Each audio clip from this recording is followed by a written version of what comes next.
Hello friends, ഇന്ന് നമ്മൾ ഉൾപ്പെടുത്തിയിരിക്കുന്ന ഒരു പ്രഷർ പമ്പ് നമുക്ക് ലൈനിൽ എങ്ങനെ കണക്ട് ചെയ്യാമെന്നുള്ള ഡീറ്റെയിൽസ് വീഡിയോ ആണ് നമ്മൾ ഇന്നത്തെ വീഡിയോയിൽ ഉൾപ്പെടുത്തിയിരിക്കുന്നത്. ഇത് പ്രഷർ പമ്പാണ് വന്നിരിക്കുന്നത്. അതിന് 3 പിൻ കാര്യങ്ങളുണ്ട്. നമുക്ക് അത്യാവശ്യം ഒരു പവർ, ഒരു 16 ആംസിൻ്റെ പവർ അത്യാവശ്യമാണ്. അത് വെച്ചിട്ടാണ് നമ്മൾ വർക്ക് ചെയ്യിപ്പിക്കുന്നത്. അപ്പോൾ വേറൊന്നുമില്ല, നമുക്ക് കറണ്ട് പോകുന്ന സമയത്ത് നമുക്ക് ത്രൂ ആയിട്ട് വെള്ളം കിട്ടണം. അതായത് ആ സമയത്ത് പമ്പ് വർക്ക് ചെയ്യില്ല. പമ്പ് വർക്ക് ചെയ്യാത്ത സമയത്ത് നമുക്ക് വെള്ളം കിട്ടണം. പമ്പ് നമുക്ക് കറണ്ട് ഉള്ള സമയത്ത് പമ്പ് വർക്ക് ചെയ്ത് പ്രഷറിലും വെള്ളം കിട്ടണം. ഈ രീതിയിലായിരിക്കണം നമ്മൾ സെറ്റ് ചെയ്യേണ്ടത്. അപ്പോൾ അതിനുള്ള കണക്ഷൻസും കാര്യങ്ങളാണ് നമ്മൾ ഇന്ന് പരിചയപ്പെടുത്തുന്നത്. ഇതിൻ്റെ പ്രഷർ ഗേജ് കാര്യങ്ങളൊക്കെ വരുന്നതാണ്. നമ്മൾ നോർമൽ ലെവലിൽ സെറ്റ് ചെയ്യുന്നത്.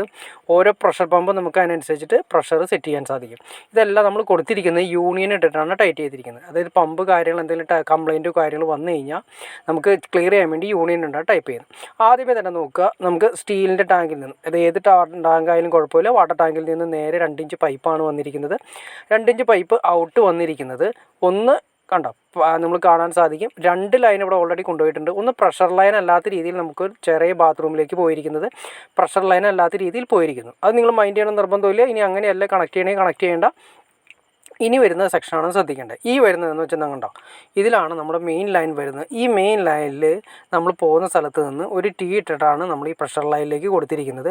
അതുപോലെ തന്നെ അപ്പുറത്തെ സൈഡിലേക്കും ഒരു ടീ ഇട്ടിട്ട് ഔട്ടും കണക്ട് ചെയ്തിട്ടുണ്ട്. അപ്പോൾ ഒരു കാര്യം ശ്രദ്ധിക്കുക, നമുക്ക് പ്രഷർ ലൈൻ കറണ്ടുള്ള സമയത്ത് നമുക്ക് ടാപ്പിൽ പ്രഷർ കിട്ടണമെന്നുണ്ടെങ്കിൽ നമ്മൾ വാട്ടർ ടാങ്ക് കാര്യങ്ങളിൽ നിന്ന് അത് പ്രഷർ ലൈൻ വർക്ക് ചെയ്യണം. കറണ്ട് ഇല്ലാത്ത സമയത്ത് നമ്മൾ ത്രൂ ആയിട്ട് നമ്മുടെ വാട്ടർ ടാങ്കിൽ നിന്നും ലൈൻ വർക്ക് ചെയ്യണം. അതിന് വേണ്ടിയിട്ടാണ് ഈ രീതിയിൽ ചെയ്തിരിക്കുന്നത്. ആദ്യമേ തന്നെ നമ്മളൊരു ടീ ഇട്ട് കണക്ട് ചെയ്ത് നേരെ 1 ഇഞ്ചായിട്ട് റിഡ്യൂസ് ചെയ്തതിന് ശേഷം നമ്മുടെ പമ്പിലേക്ക് കണക്ട് ചെയ്തു. ഇനി അതിൽ നിന്ന് ഔട്ട് കണ്ടോ, അതാണ് അതിൻ്റെ ഔട്ട് വരുന്നത്. ഔട്ടിൽ നിന്ന് നേരെ കണക്ട് ചെയ്തതിന് ശേഷം ത്രൂ നമ്മുടെ ലൈനിൽ തന്നെ ടീ ഇട്ടിട്ടാണ് കണക്ട് ചെയ്യുന്നത്. അപ്പോൾ ലൈനിൽ വരുന്ന ഒരു വാൽവ് കൊടുത്തിരിക്കുന്നത് കാണാൻ സാധിക്കും. അതിനുശേഷം ഒരു നോൺ റിട്ടേൺ വാൽവും ഒരെണ്ണം കൊടുത്തിട്ടുണ്ട്. അപ്പോൾ വേറൊന്നുമല്ല, ലൈനിൽ വരുന്ന വെള്ളം പ്രഷർ പമ്പ് വർക്ക് ചെയ്യുന്ന സമയത്ത് ഹൈ പ്രഷറായിട്ട് പുറത്തേക്ക് നമുക്ക് കിട്ടുന്നു. ഇനി സോളാറിലേക്ക് കണക്ട് ചെയ്യാനായിട്ടും ഔട്ടിൽ നിന്നും, അതായത് പ്രഷർ ലൈനിൻ്റെ വാട്ടർ ടാങ്കിൻ്റെ ഔട്ടിൽ നിന്നും നമ്മൾ എടുത്തിട്ട് ഒരു ലൈൻ എടുത്തിട്ടും കൊടുത്തിട്ടുണ്ട്. അതിന് സെപ്പറേറ്റ് 1 ഇഞ്ച് ഒരു വാൽവ് കൊടുത്തിട്ടുണ്ട്. അപ്പോൾ കറണ്ട് പോകുന്ന സമയത്ത് നമുക്ക് ത്രൂ കിട്ടാൻ വേണ്ടിയിട്ടാണ് അവിടെ 2 ലൈൻ ഏറ്റവും ടാങ്കിൽ നിന്ന് ഇറങ്ങിയിരിക്കുന്ന ലൈൻ നേരെ കൊടുത്ത് ഒരു നോൺ റിട്ടേൺ വാൽവ് കൊടുത്ത് ക്ലിയർ ചെയ്ത് പോയിരിക്കുന്നത് നിങ്ങൾക്ക് കാണാൻ സാധിക്കും. അത് നേരെ കറണ്ട് ഇല്ലാത്ത സമയത്ത് വേണമെങ്കിൽ ഇനി കംപ്ലൈൻറ്റോ എന്തെങ്കിലും ഈ പറയുന്ന പ്രഷർ നമ്മുടെ പമ്പ് കംപ്ലൈൻ്റ് ആയി കഴിഞ്ഞാൽ നമ്മൾ ഈ 2 വാൽവും ക്ലോസ് ചെയ്തിട്ടുണ്ടെങ്കിൽ ത്രൂ ലൈൻ നമുക്ക് അവിടെ ചാർജ് ചെയ്ത് കിട്ടും. അപ്പോൾ വെള്ളത്തിന് കാര്യങ്ങളൊന്നും തന്നെ ഉണ്ടാവില്ല.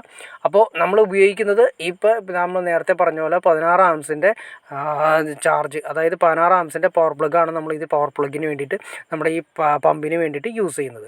അപ്പോൾ ഏകദേശം നിങ്ങൾക്ക് എങ്ങനെയാണ് ഇത് കണക്ട് ചെയ്യേണ്ടതെന്ന് ഏകദേശം നിങ്ങൾക്കൊരു ഐഡിയ കിട്ടിക്കാണുന്നില്ല. ഇനി എന്തെങ്കിലും ഡൗട്ട്സോ കാര്യങ്ങളോ ഉണ്ടെങ്കിൽ തീർച്ചയായിട്ടും കമൻറ്റ് ചെയ്യാൻ മടിക്കരുത്, ഷെയർ ചെയ്യാനും മടിക്കരുത്, സബ്സ്ക്രൈബ് ചെയ്യാൻ മടിക്കരുത്. ചെറിയൊരു വീഡിയോ ആയിരുന്നു. ഒരുപാട് ഉൾപ്പെടുത്തി കഴിഞ്ഞിട്ടുണ്ടെങ്കിൽ നിങ്ങൾക്ക് കൺഫ്യൂഷൻ ആവേണ്ടെന്ന് വിചാരിച്ചിട്ടാണ് ഞാൻ ഒരുപാട് കാര്യങ്ങളിലേക്ക് വലിച്ചു നീട്ടാഞ്ഞത്. അപ്പോൾ നിങ്ങൾക്ക് ഇൻട്രസ്റ്റ് ആണെങ്കിൽ തീർച്ചയായിട്ടും ലൈക്ക് ചെയ്തേക്കുക, ഷെയർ ചെയ്തേക്കുക, സബ്സ്ക്രൈബ് കൂടി ചെയ്തേക്കുക. ഓക്കെ ഫ്രണ്ട്സ്, അടുത്ത വീഡിയോയിൽ കാണുന്നവരെ okay.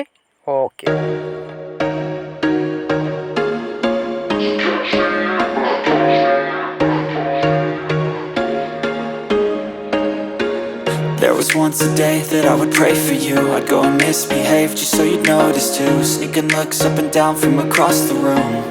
And damn, what a hell of a view.